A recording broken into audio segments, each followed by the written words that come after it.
Hello, welcome to the Smarkets Politics Podcast.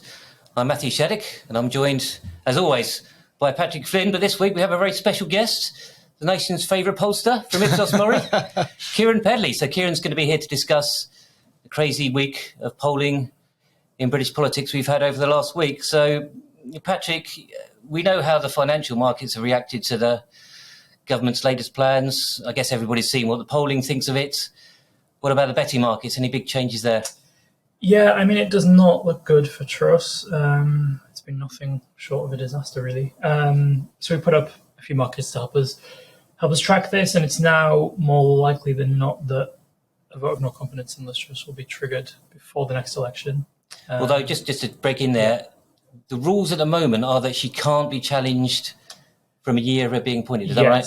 Yes. But, I mean, as we know, as we've seen before, the 1922 committee can change the rules as and when. Yeah, we saw that in the last days of Johnson hanging on, didn't we? That apparently they can really change those rules straight away if they want to. Yeah. She's insulated technically for 12 months, but I'm not sure, being able to survive on a technicality is going to be a big lifesaver for her. And it's also basically 50-50 whether she even makes it to the end of 2023, which is a pretty remarkable position for a new Prime Minister to be in, especially when she took office like a few weeks ago. Yeah, I mean, obviously Truss is in trouble, but the person who seems to be even more trouble right now is the Chancellor, Kwasi Kwarteng. There's been quite a bit of betting on whether he'll survive the year. What's that saying at the moment? Yeah, there's been quite a lot of speculation whether Kwarteng will be the kind of sacrificial lamb of this government, but it would have to be a pretty big U-turn from Truss, given kind of how in sync they've presented themselves as. Our markets currently suggest about a 26% chance he'll be gone as Chancellor by the end of the year. And just putting that into context, excluding kind of interim chancellors like Nadhim Zahawi in the last days of the Johnson government and those who died in office, if Kwarteng leaves before the end of the year, he'd be the shortest serving Chancellor since 1782. Wow. Yeah, I mean, actually, that number, that chance of him being evicted by the end of the year was actually trading at 40% at one point yesterday. Now, today, as we speak, it's down to about 24%. So people seem, I suppose, a little bit more confident he'll be staying on. But there have been some massive moves in the betting on the next general election, haven't there, just in the last week? I mean, tell us about those. Yeah. We've been speaking over the last few episodes, and Labour seem to have been getting shorter and shorter on some of these markets. So Labour's now up to a 62% chance to win the most seats at the next election. This time last year, that figure was 32%. So it's gone up 30 points in 12 months. But to be honest, even 62% seems kind of on the low side, given the state of the polls right now. Obviously, we'll discuss this with Keiran in a bit, but we had that YouGov poll this week giving Labour a 17-point lead. Of course, as I keep stressing, you have to look at how many 2019 Tory voters are actually moving to Labour rather than which ones are saying don't know. But even if you account for those undecided voters, the Labour would still have a lead of about 11 points in that YouGov poll. And what you've also got to consider is that there's no right-wing vote for the Tories to squeeze. There's no Brexit Party. There's no UKIP on any significant percentage of the votes. And yet the Greens are still polling around 7% for YouGov. If Labour were able to squeeze that to even 4% at an election, that's like a solid. Yeah, I mean, that was a big. Keiran, you were at the Labour conference. I mean, the Green agenda. I mean, they really are playing that quite hard, aren't they? I mean, I don't know whether that's just a political, move to try and attract those Green voters in an election. What do you think? Yeah, I think so. In our most recent polling, which was taken before Labour conference, we had Labour 10 points ahead, so by 40 points to 30. And in that poll, we had the Greens on 8. So It's not unusual to see the Greens in the high single digits at the moment. One thing I would say is that we did see that in 2019 as well. I think in around spring and summer of 2019, we had the Greens around that sort of margin, and of course, in the end, that they just under 3%. So historic precedent suggests that the Greens tend to get squeezed as a general election approaches. So I think that may well benefit Labour, but of course, with party loyalties being as weak as they can be at times, we shouldn't take that for granted. Yeah. I mean, although, Patrick, you were saying you thought 62% Labour to win most seats was on the low side. Yeah. I'll make a public confession. I backed the Tories this week. because just my general feeling about these kind of situations is that it's much more likely that people are going to overreact. I know the news looks terrible for the Tories, but things could change very, very quickly. I'm not saying they will. So I'm always trying to take the idiotic, perhaps contrarian view in these situations. So not that I'm recommending anyone else should do that. But also I actually wanted to free up a bit of money to bet on something else, which we'll talk about later in the week. We've got later in the podcast, the Brazilian election coming up. But Keiran, let's just talk a little bit more about the polling. Patrick, you wanted to make a few points about where Ipsos stands in relation to the rest of the industry. I just had a few nerdy polling questions, specifics about Ipsos. In looking back at the last few elections, so general election, European Parliament election in 2019, and I guess to a slightly lesser extent the 2017 election, Ipsos have consistently been one of the best performing pollsters. I just wanted to know what you do differently that you think distinguishes you from other polling companies. So I think there's a couple of different things. I mean, the first thing to bear in mind, not that I would necessarily apportion this as a reason for our accuracy over others, is that we still do our voting intention polling by telephone as opposed to online. So that's probably the major methodological difference that we have over others. I'm not suggesting that everyone must go telephone, but that is an important difference. And then I think in terms of the numbers that we produce, we've obviously worked very hard to try and make sure our samples are representative. That's an ongoing battle for all pollsters, particularly at the moment, age and education being, particularly important because we know there are big dividing lines in politics. And one of the things that we don't do is weight by past vote. And again, I'm not suggesting that this works for everybody. Everyone has their own methods that they develop over time for their own reasons. But I think very much an Ipsos policy almost is that whilst wanting your sample to be politically representative, by which I mean, when you ask how did you vote last time, in an ideal world, you'd expect recalled vote at the last election to be broadly what it was. As a matter of course, we don't weight back to that if it isn't, which carries its own risks at times. But also I think it's just on the basis that sometimes people misremember or don't tell you the right thing. And sometimes in trying to correct what looks wrong, you end up making things a bit worse. So our policy is very much, yes, telephone, but also to try and make things demographically representative and let past vote do its own thing. But we're proud of our record, but not complacent about it. I think you're only as good as your last election, and we'll dine out on those as long as we can. But we're very aware that more are to come. Let me just ask something. Patrick, you wrote a very good article the other week about how perhaps a lot of the polling shifts are really just moving around from don't knows to their previous party or the other way around. I mean, just explain. Yeah, I mean, so it's not all of it, but right now, based on, I was looking at YouGov polling over the last few years, and it seems like about a third of Labour's lead right now is coming from those 2019 Tory voters that are now undecided. Right. The gap between 2019 Tory voters that were undecided and 2019 Labour voters that were undecided. That YouGov poll this week, there was a gap of about 18 points. So I think it was about a quarter of 2019 Tory voters said they were undecided, and only about 7 or 8% for Labour. And obviously, well, it's not obvious, but YouGov doesn't reallocate those voters according to how the rest of that sample.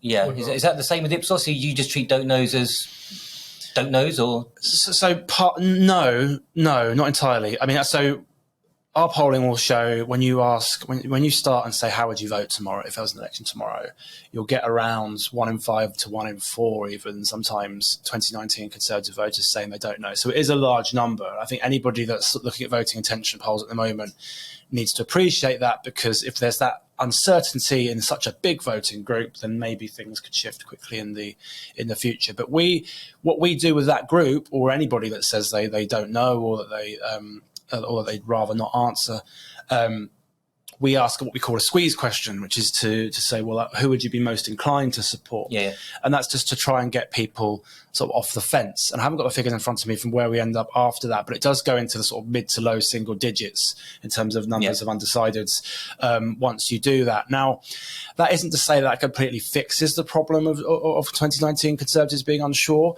but it's not quite the same as we take 1/4 of that vote and just chuck them out. We do try and get them off the fence, and a large number will say, "Oh, actually, I might be inclined to vote Conservative." This is one other point though I'd make on these 2019 Conservatives being so undecided. my view has always been that for a long time in this parliament, I thought, well, the lead will narrow because those people will, quote unquote, come home to the Conservatives the closer we get. On reflection, I think that might be something we need to be cautious about assuming, because we know from 2019 that a lot of people voted Conservative for the first time. So a lot of that, now I haven't got this is like a sort of speculation in many ways. That's good. We like that. Carry on. On my part, but we don't know this for a fact. But it may well be that a large number of these 2019 Conservative undecideds are not necessarily people that are particularly committed to voting Conservative in the long term. Perhaps they are former Labour voters who have jumped for reasons of Brexit and Boris and all the rest of it. And you can't assume that they'll come back. But you also can't assume that they'll vote Labour either. It might be that some of them just don't show up at all. So, look, I think we have to watch. The short answer is we have to watch the numbers carefully over time. But I think two things can be true at the same time. One is that the lead could be soft that Labour have. It could be volatile because we know that there's this uncertainty with what is a large group of voters from last time. But it also could be that, look, that those ties that bind them to the Conservative Party are very short-lived. I mean, I think I remember Boris Johnson saying either on the steps of Downing Street or elsewhere that, thank you for lending me your votes. Maybe it was lent and it won't come back. So we'll just have to wait and see. Yeah, I mean, often people will cite the, historical pattern that governments sometimes recover from midterm, polling dips. I guess, as you're saying, there's reasons to think this could be different, right? Apart from anything else, we've essentially got a new government right now. It's not the same government that's going to be running for 5 years. So I would be very cautious about relying on that sort of historical pattern repeating itself this time around. And we haven't had like a series of 4 or 5 year parliaments where we can really test that hypothesis, right? I mean, I think we know 2010 to 2015, it looked a bit like that. There were other issues with the polls, of course. But that sort of followed that formula of Labour being ahead mid-parliament and the Conservatives winning. But of course, we've had much shorter parliaments since then where it's all a bit different. So I think from a Labour perspective, and maybe we'll come on to Labour, there are reasons to be concerned, but there are reasons to be cautious about, and not complacent about their lead because of views of the party, which again, maybe we'll get to. But at the same time, I wouldn't just assume because the Conservatives can just come back almost by kind of proxy or almost by default, because, I mean, ultimately it will depend on how they handle the issues that matter to voters. Yeah. We'll talk about Labour. Do you think the current polling situation is just purely a case of Conservative weakness, or are there some signs of Labour strength there as well? To answer that in two ways, I mean, I think we've obviously had a lot of news in the last few days, right? And that just needs to settle to sort of try and understand both what the impact is of this recent financial turmoil on the Conservative brand, but also, have the voters noticed that this Labour conference that I think most people would say, most journalists would say anyway, that it's gone quite well. So we'll have to sort of see where that nets out.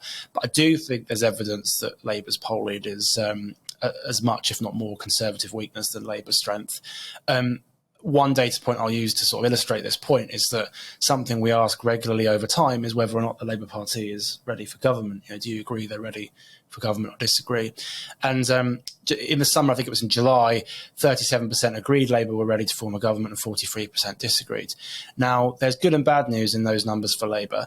That 43% that disagreed is on the lower end of what we've seen since Labour have been in opposition since 2010, so much less hostility towards a Labour government, if you see what I mean. But that 37% is kind of similar to what Ed Miliband and Jeremy Corbyn may have registered in their leaderships, and they obviously lost, and certainly a lot lower than the figures David Cameron was getting, around half agreeing, and Tony Blair could be as high as 6 in 10. So I think that the jury is very much out on Labour.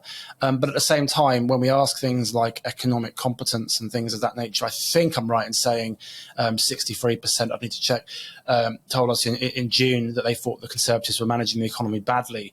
And you have to go back to sort of the last days of Gordon Brown in 2010, where around 59% said the same there for that Labour government, before to see a time when an incumbent government was seen as doing so badly on the economy. And there's all sorts of other stats I could throw out at you about the economic pessimism, which probably aren't necessary. So I think there's definitely a sense that the Conservatives not doing well. Labour, I think, less hostility than there once was, but maybe not completely sold on them. Now, what we need to see, of course, is that what is the consequence of the events of the last week? We don't know that yet, so I wouldn't want to speculate. You said something interesting. I heard you say off air before that you thought there'd been a big shift in the way political journalists were viewing the situation. Just tell us about that. Yeah, I mean, it's a very sort of online social media bubble kind of thing. But I mean, when you look at the lobby, which these are the political correspondents and political editors that sort of follow politics, it's very noticeable two things this week. One is that they almost as one seem to be very highly critical of the Conservatives' economic strategy and the fallout from that. And I'm not an economist, so I'm not going to chime in on whether it looks bad, but other people that are more qualified than me can say. They seem to be as one very critical, not only of the government's reaction in terms of policy, but also from the comms aspect. I think I haven't heard a lot of Liz Truss's interviews this morning on the local radio, but it seems to be wall-to-wall criticism from lobby journalists. And that's noticeable. And what's also noticeable is that almost on the flip side with Labour, there seems to be this consensus that Labour had a very positive, united conference. Keir Starmer sounded confident, and there was a feeling that maybe for the first time Labour looked like it might be, if not on course for government, a credible alternative. Now, just because the lobby thinks that doesn't mean that the public will go on to think that. But at the same time, if the newspaper journalists that cover politics do reach that sort of consensus, that's not great for the Conservatives, obviously, because they're the people that write about politics and they're usually the main way that sort of the public hear about it. So I think it is important. There's a lot of I've heard a phrase said a lot in the last couple of days: Truss will be out by Christmas. Well, the odds on that's around 10%. Is it on the markets right now that she won't even survive till the end of the year? Let's have a look. I mean, obviously, we've talked about the logistical problems of just removing a prime minister in that short space of time and getting somebody else in. I mean, I tell you what I think might be worth a bet. If you thought that was going to happen, right, you've got to think about, will the Tory party find someone they can really more or less install straight away without a member's vote? Who would that person be? And to me, it's fairly obvious it's Sunak. If MPs really got together to try and remove Truss and just have a coronation straight away. Because Sunak is the one man who, well, he's the best bet for sort of reassuring the markets, right? Because he apparently, if you look back at some of his husting speeches, he pretty much called what happened correctly. He's the face of economic competence. 25-1, Sunak Prime Minister on the 1st of January. What do you think of that? That's not bad. I'd rather back that than 10-1 Truss to go. But that's because I just think it's so obvious it would be here. Yeah, you can kind of see the kind of disparities in what you're saying by comparing people's price on next Prime Minister with next Tory leader. Yeah. So you look at, like, on next Prime Minister, it's a lot of more established figures, like Sunak is behind Keir Starmer, it's Sunak, Boris Johnson, Ben Wallace, Penny Mordaunt. But when you look at the next Tory leader, it's Sunak, and then Kemi Badenoch's there as well. Yeah. James Cleverly's there as well. So it's kind of like the kind of less experienced figures when people are looking at who might be, an opposition leader after an election loss, but whereas next UK Prime Minister, it could be someone who takes over if Truss is ousted. I do find the Sunak question, if we can call it that, quite interesting, because I think it's not uncommon for governments in the past to, shall we say, administer tough economic medicine, to use sort of that jargon, and to sort of say, and to front it out and to say, well, actually, I believe this is necessary. I think, what did Thatcher say? It was something along the lines of, the medicine may be painful, but the patient requires it to live, or something like that, right? I mean, that was at the beginning of, roughly at the beginning of the Tories' 18 years in power, rather than sort of 12 years in. Maybe that's different. But like, it's one thing to say that, and there is evidence of that working in the past. And look, if the economy did do well 18 months from now, you'd imagine that Liz Truss would take a lot of credit for that, because she's been highly criticised for her policies. And if they work, she owns them whether they work or don't, right? I suppose that the challenge and that the unknown for me watching this is, given so many Conservative MPs, in fact more than backed Truss, backed Rishi Sunak, who was critical of these policies for reasons you just sort of outlined, how united are they going to be behind this strategy? To what extent, basically, is the Conservative Party going to fall behind this economic strategy or demand changes? And if those changes are demanded, what are they? What will be the response from Number 10 and so on? Now, I don't know the answer to any of those questions, but I think that as much as anything, the unity of the Conservative Party feels like it's one of the big significant questions as we look to the medium term. Because if divided parties tend to lose elections, but if they are united, she does have a solid working majority in Parliament. So, if 6 months from now, if the economy is looking a bit different, maybe politics can look different too. Because there's one thing we all know: it does change. it can change very, very quickly.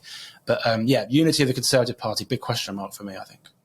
Yeah, I was just wondering, like, if some of the maybe one of the mistakes that Truss is making right now is assuming that there is public appetite for that kind of hard choices kind of narrative, which might have succeeded maybe in the past. When we look at the 2010 to 2015 period, there was, I guess, at least some support for the kind of austerity measures, but it seems like the public has probably shifted to the left on the economy over the last 5 years. I mean, I think the big question, because there seems to be murmurings around spending restraints or cuts or whatever language you want to use, and I think the big question, if that is the answer, the government's answer, I should say, to how they square the circle of the current market concern, we're going to really need to see what the detail is there, because I was at Labour Party conference this week. I was on a panel for Policy Exchange on healthcare and the NHS and things of that nature. And you don't get many people in the healthcare system saying, well, what we need is spending restraint. Quite the opposite. So, and I'm sure many other departments, education, post-COVID backlogs and things would be saying the same thing. So I would be very sceptical that sort of significant spending cuts or slowed spending would be anything other than very, very unpopular.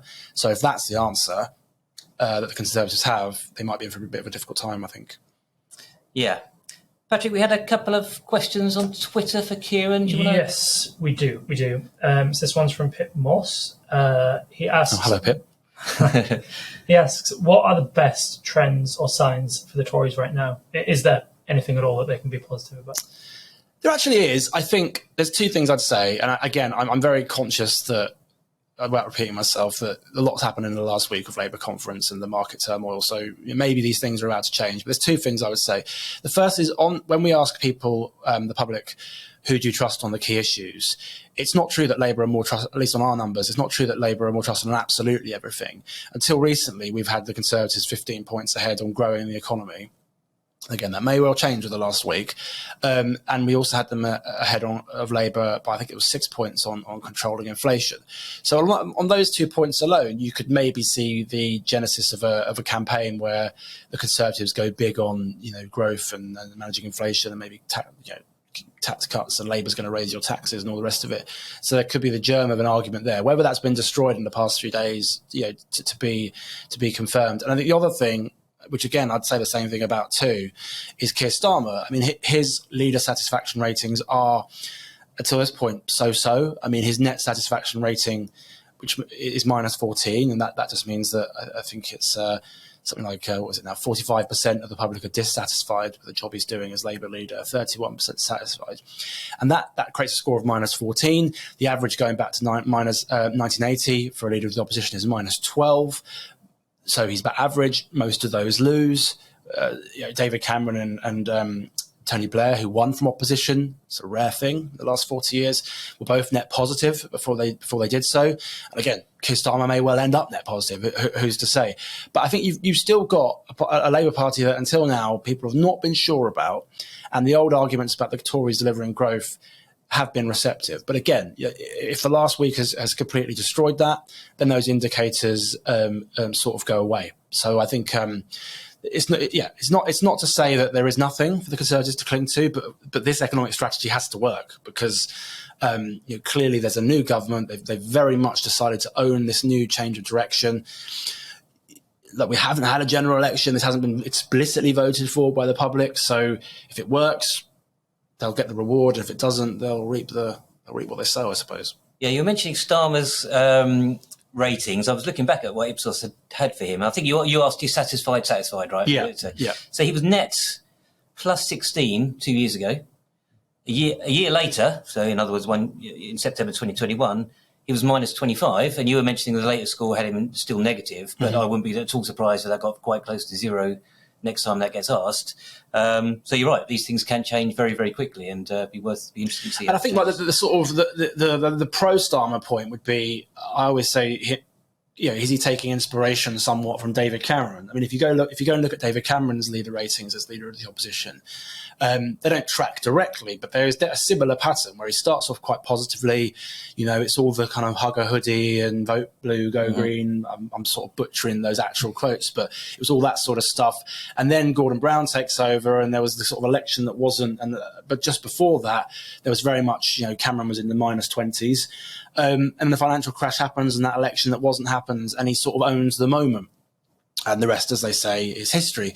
And you sort of, I guess the opportunity for Keir Starmer right now is, can he own this moment? We're in the middle of, whether you call it an economic or political crisis, cost of living crisis, whatever label you want to put on it, we're clearly in a state of flux at the moment. We've talked about the level of undecided Conservative vote from last time.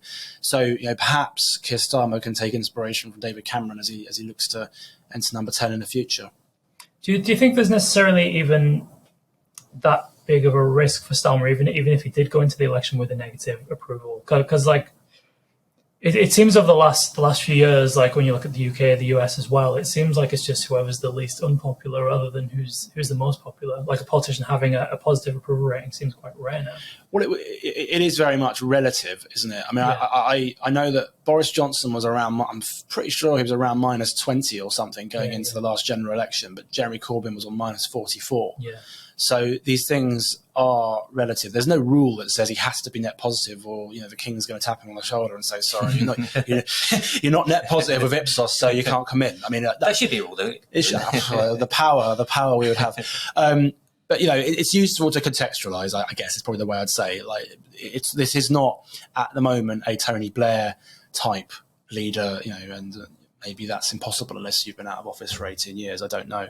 But he can certainly be optimistic about the way things are going. But at the same time, I would still caution that people aren't blown away by Labour yet. And look, let's see what the coming months bring. Let's see what post-conference polling brings. But it is as much, if not more, Conservative weakness, I think, at the moment. Yeah.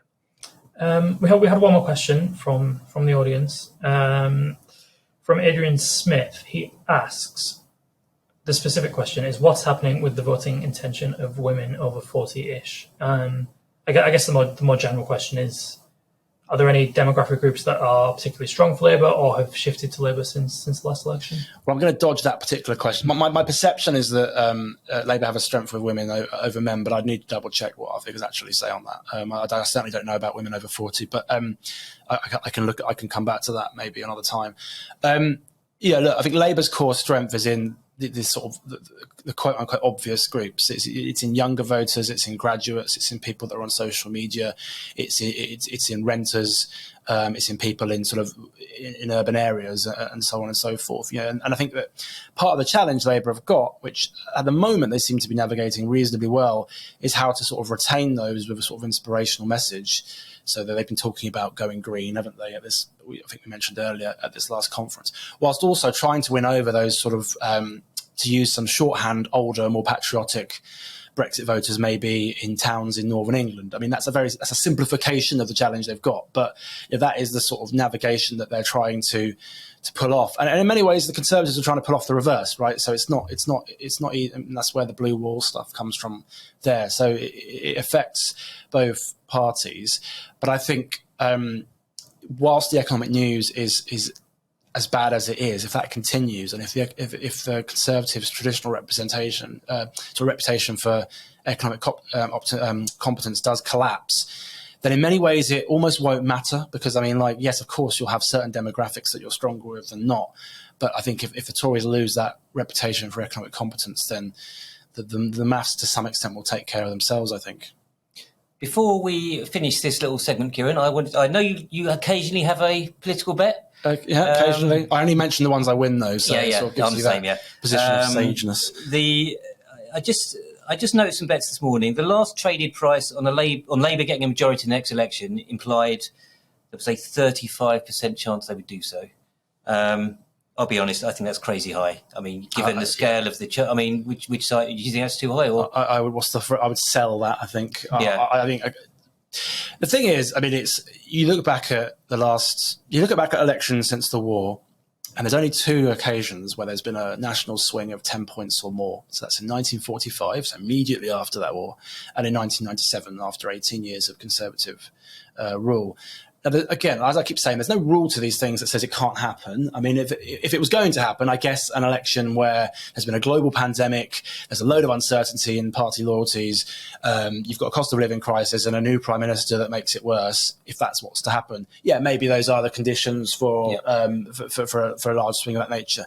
But that gives me enough pause for concern. Where my sort of expectations are oscillating between has been like, the Conservatives with a reduced majority / largest party. I'm now starting to wonder if maybe Labour as the largest party is more of a possibility than I previously realised. But I've got to say, I would still want to see where Liz Truss's ratings are in the new year. I mean, I don't really buy she's going to be replaced this year. I just don't see how the Conservative Party would manage to do that and survive calls for an election, and there are downsides to that too. Does Boris Johnson want to come back?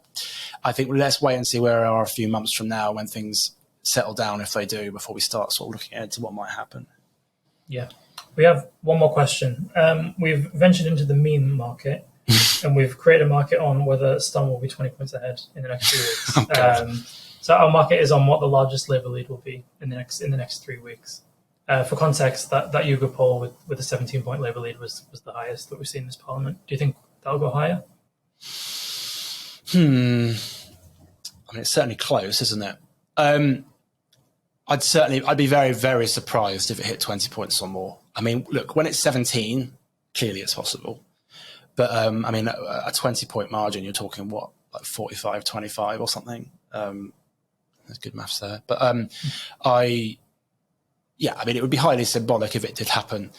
I think anything that reinforces this lobby view at the moment that Truss is in trouble and Labour look like a government in waiting is going to be incredibly damaging for a party that was looking for a honeymoon, not for things to get worse. 20 feels a bit high, but hey, unexpected things happen, don't they? Keiran, thanks so much for joining us. Thanks for having me. So chaos in the UK political markets, but actually the biggest betting market potentially of the year, political betting market of the year, is happening this Sunday. Round 1 of the Brazilian presidential election. What are the markets saying, Patrick? Yeah, strangely, Lula is still hovering around the 70% mark in the markets. So that's about 1.4. Yeah, 1.4. Right? He's sometimes hitting sort of 1.45 at the moment. Yeah. And that's despite his polling position getting stronger and stronger in the last few weeks.